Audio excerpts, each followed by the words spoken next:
Hello and welcome back to HEMA Fight Breakdowns. Today we are doing another viewer submitted fight review. In case you don't know, basically I'm going to go through this entire fight and review the footage as though I was each of these fighters' coaches in a sense. And if I start talking about certain techniques and certain applications along the way, that will be the idea. So basically, if you find that there are some things that you do similar to these people, you can take that advice as well. So here we go.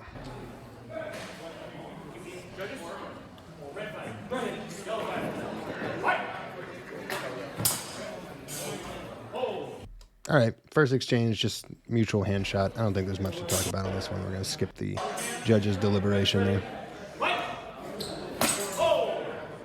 Okay, so it looks like both fighters are really fishing for hand shots. I'm going to replay that last one because I think I saw something that I see a lot from people, which is they're going in for their hand shot, and as they throw it, they get into the somewhat bad habit of basically throwing them in at this weird angle. Now, if you look at how this is coming in fine. But look at where it's going to land. The cross guard is in the way, and the point is on line. So, like, this hand shot really probably has a low chance of hitting. But what happens after this is that rather than coming in at this nice, like, 45-degree angle, the sword suddenly flattens out into a perfectly flat plane. And what's happening now is basically your trajectory is 45-degree angles with the trajectory of the cut, but your cross guard is at 90 degrees, which means you're basically coming in at a caddy quarter, not quite flat, but pretty close to flat angle. And what that does is it allows you to get around the kind of triangular shape of the cross guard to get what feels like a hit, but wouldn't have been if you had your edge down in the exact same thing. And a lot of people do this. It's a habit that you naturally pick up when you do a lot of longsword sparring because you're fishing for that noise and that hit. So what you're looking to do is you're looking to just basically hit the opponent with your steel bar at all costs. And you're naturally starting to manipulate your crossguard and your edge to give you that hit when the reality is that you're basically tricking yourself into throwing flat hits. At the exact same time as this happens, this perfectly normal cut also comes right in onto the arms as well. Because when you come in at that angle, you have no defense afterwards. And this is why I think a lot of people, especially people who love to fish for hand shots on their initial action, will often end up taking a hand shot at the exact same time. Because it's very difficult to throw one of these hand shots without being open to another one at the exact same time. So if I was giving advice, don't worry about getting that hand shot on your initial action for both people. Okay, attempted Geisling, missed. Okay, so we got something other than the hand shot here. So after the Geisling misses, which I think it only really missed because of the lack of commitment from this person, but that's okay because they did another very important principle, which is every time you throw a Geisling and whether you hit or miss, you immediately attempt to leave the action. That's just a great idea. So honestly, I'd rather that Geisling miss and do the proper defensive action afterward than for it to have hit and just to have been hit immediately back.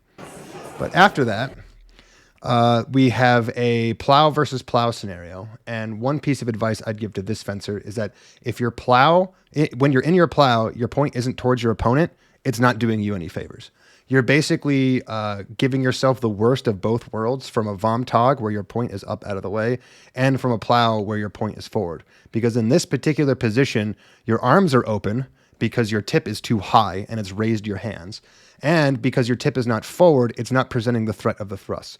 And I believe that's basically what happens here, which is the second they go to stab each other, this person throws a cut as this person throws a thrust. And because this person basically went for that arm shot again, there was no defense here. This Shielhao, this kind of flat Shielhao, plants right in the chest. And as they go to divert their arm shot into a body shot, it looks like they don't really make any good contact. And most importantly, you see this hand roll here. This is a pretty common accident that people do, especially in tournament fighting where they're not looking for cut quality. If you were cutting something and you instantly, upon making contact with the target, rolled your wrist toward a 90-degree angle, that's how you bounce off of a tatami mat, off of a water bottle even. So that's just something to look for. I think most of the reason that this happened was because they were getting stabbed at the exact same time, so it's not particularly important. But either way, that's how the exchange goes down. Oh, good hit. Cut to the body, thrust to the chest. Fighters ready. Fight. Oh.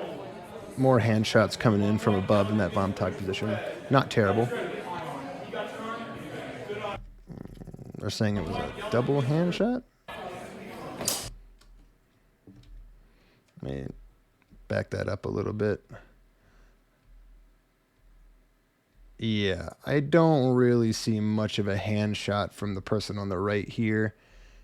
They might have clipped the bottom of the spez here, but I think most of the reason for that is, again, they were coming forward with this 45-degree angle cut, but a flat sword, a flat crossguard, which means that at most they would have like tapped the side of the glove and it wouldn't have had the structure of the sword behind it. So again, fishing for hand shots, not a great idea. This fencer has been successful with their thrust so far, so I'd recommend switching to that. This fencer doesn't seem to know whether or not they prefer a point forward guard or a point high guard. And I would say based on the hand shots being successful when their tip was up as opposed to when their tip was forward, I would switch to this Vomtog and just fight out of there for the rest of the fight.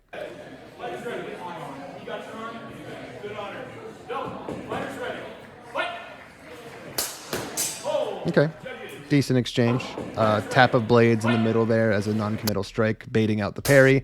As soon as you get the parry, you come around to the other side, throw that hand shot where it's difficult to defend. Yeah, just a good bread and butter feint counterattack. Okay, and we have another decent thrust. It looked like that was a bit of a shield how this time, at the exact same time as the opponent was coming in with their own thrust. And this is, again, where this problem of having your tip up in the air is starting to cause problems. Because as you're trying to lower your tip into the action, this other person who's coming forward with their shield how is going to have something perfect to bite onto, as well as you had to telegraph the fact that you were about to thrust because you had to go from your tip being high to your tip being low. So as a result of that, this shield how plants right in the neck and successfully pushes the opponent's thrust off to the side. At which point they do another thing that I highly recommend, which is as soon as you land that thrust, you wind your hands into your opponent's blade to keep it trapped up for that extra little tempo so that it's basically impossible for them to free their sword fast enough to hit you with that afterblow.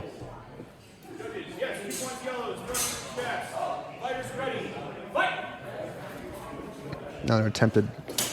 Okay, so there is. Well, we'll talk about the first thing that happened here, which is this fencer on the right tried to do the exact same thing that they landed before. Feint a right attack and then come around with the left attack. The problem is that the opponent did not bite on the parry on the feint, which means that they ended up throwing their attack to empty space. For this, again, it's a very basic thing that I think a lot of people do, but it's always important that when you have a feint and a counterattack that you're looking to do, you wait until someone falls for your feint to throw the follow-up. Because if you have it kind of predetermined in your mind that you're going to throw a feint and then a follow-up cut, and your opponent doesn't bite on your feint and instead attacks you, that predetermined arc of coming around to the other side is going to basically open you up to that counterattack or that just initial attack, and you're going to eat those a lot. But after that, we have an attempted low stab from the person on the left here, which suffers from a problem which I think I've referred to in another video as like a walking stab, where basically all of the forward momentum of this thrust came from the first initial action with the extension of the leg and the extension of the arms. And when it didn't quite make it, the only thing that could happen was they had to continue to walk their feet forward. And what that means is that the second you come up short in your initial lunge, here it looks like they were short by about maybe 2 or 3 inches, that continual walk forward basically had no chance of catching anybody who was walking backwards at the same rate. So you see here, if you look at them together, they're kind of synced up in their forward and backward motion, which means that this thrust was never going to make it to its target, which allowed the person over here to simply throw that cut over the top, hit the arms, maybe even a little bit on the head. So again, as advice for both people, they both have things that seem to be working. I believe this person should stick to their Vomtog position and go for those good initial entry actions. That's where they've been successful, either with the hand shots or just with head cuts. This fighter has been very successful in their thrusts and should definitely focus on that. So it seems like they're mostly doing that as well. We're going to skip the talk here. All right.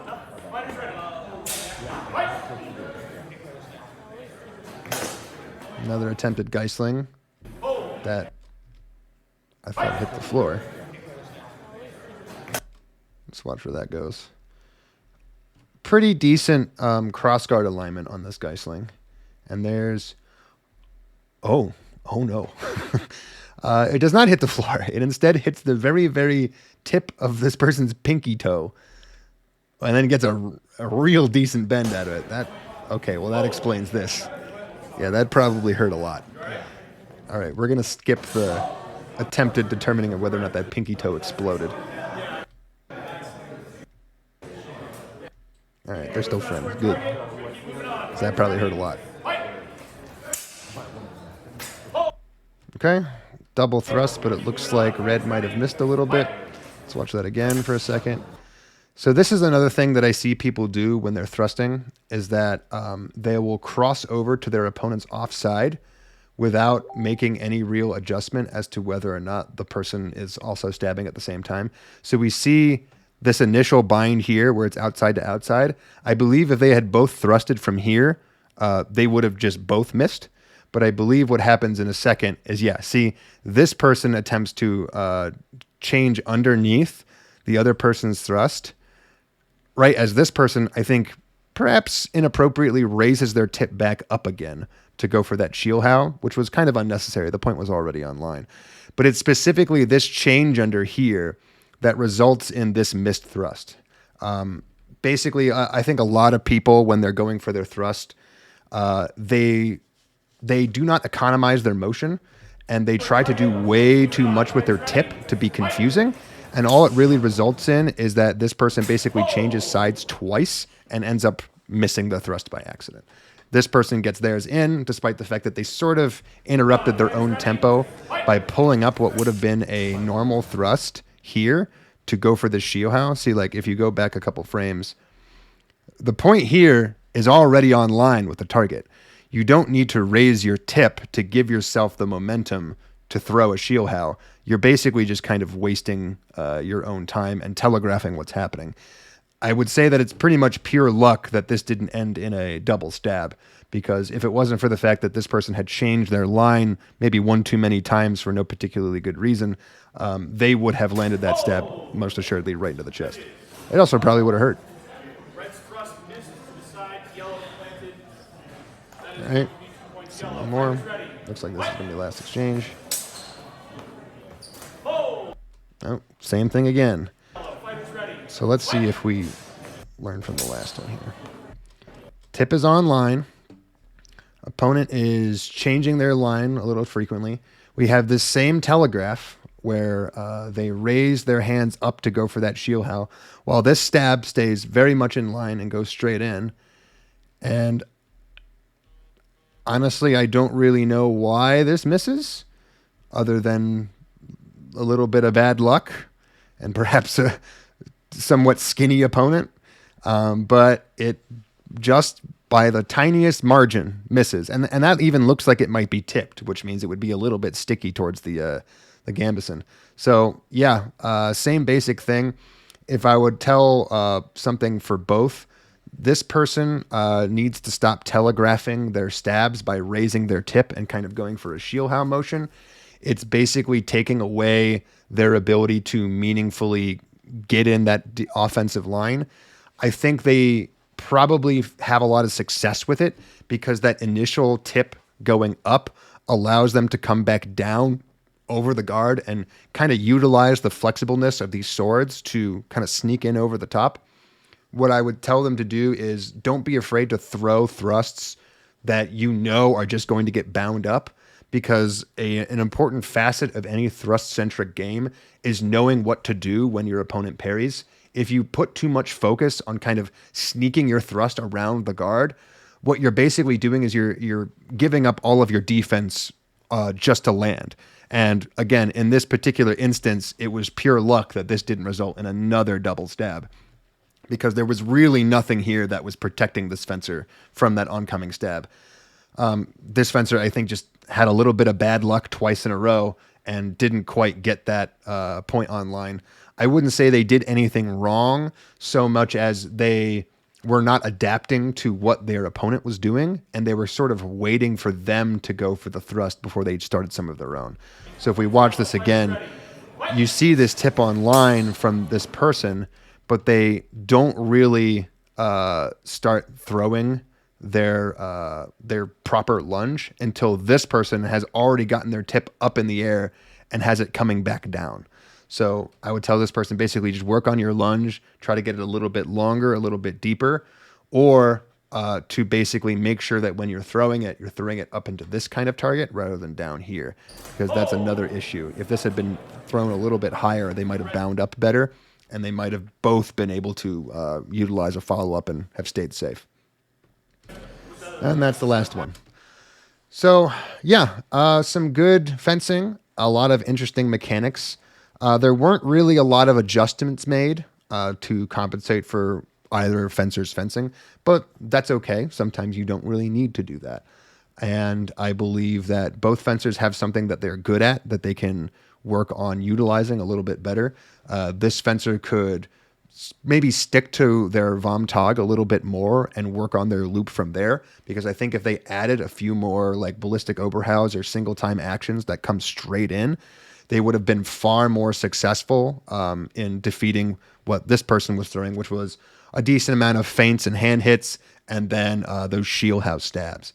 So that's what would have worked here. Over here, I would say you've got a very good stab-centric game going. Definitely stick to that.